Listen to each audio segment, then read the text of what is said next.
How do I detect whether Sys.Stdout is attached to terminal or not? Is there a way to detect whether Sys.Stdout is attached to a console terminal or not? For example, I want to be able to detect if foo.py is run via or. The reason I ask this question is that I want to make sure that my progress bar display happens only in the former case, real console.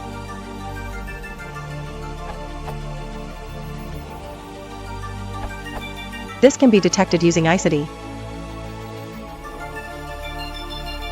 To demonstrate this in a shell, Python C import sys print sys.stdout.isd should write true.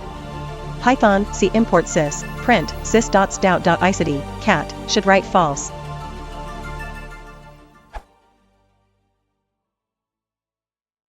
False actually, these are lucky for